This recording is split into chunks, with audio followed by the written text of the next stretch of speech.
Namaste. Today I'm sitting in a place near Chennai on the way to Mahabalipuram. This place is very close to the sea, and in a minute I will show you the sea view. So that's the sea that you can see at a distance, a little more close, and even closer. The place is quite interesting, very nicely made, and landscaped and all that. So it is very pleasant. What is interesting here is, I think if you look at literature, look at people's writings, sea has always fascinated most writers and most philosophers, thinkers, whatever. Of course, I'm not claiming that I am in any of them, but sea does show a lot of interesting attributes. So, firstly, see look at the quiet way the waves are going on. You would never think that it's almost like a Maharshi's kind of calmness that to take everything in stride, everything peaceful.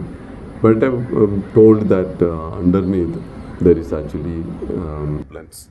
So the inside might be boiling. There might be a lot of frustration or anger or whatever that might be there inside. But on the outside, they look very calm and quiet. So that's something that is very interesting. But this is something that we are all told to do. That even if you have uncomfortable emotions or even comfortable emotions too much, you don't show. You actually maintain calm. And even Bhagavad Gita says that is what is sthita prajna. That is dukkeshu anudvikna manaha sukheshu vikata. So that is one part of it. The other thing that anyone is the fact of those waves coming and lashing the stone and sometimes soothing the stone, and wave after wave, day after day, month after month, relentlessly they do.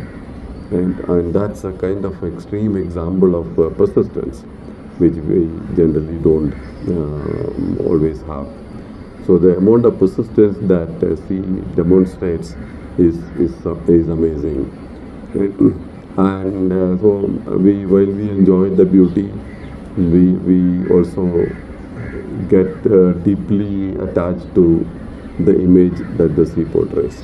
So the persistence, the calmness outside, irrespective of what happens inside, and the times of need, it does show its fury. I mean, with tsunami and with flood and all that, there are times when it raises out, let its inside come out and show all the fury that is there, and which is also the way it should be, because it's not that you should take it for granted. We, like many of us, we would need to maintain a calm outside most of the time. But times when it is genuinely required, we should be able to assert our stand, to be able to show our strength and get what needs to be done. So I think that is another interesting thing that is there. The fourth interesting thing that I look at is that if you see near the sea, look at the vastness of it. I mean, you almost look like a small sand particle on a main seashore.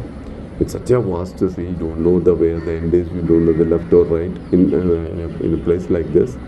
And so that is also something very interesting. So the amount of breadth and depth that a sea portrays is something that is again worth emulating in many cases. So I think when you stand there, you get into a meditative mode, look at all these aspects, and wish that maybe I should try to imbibe some of these properties.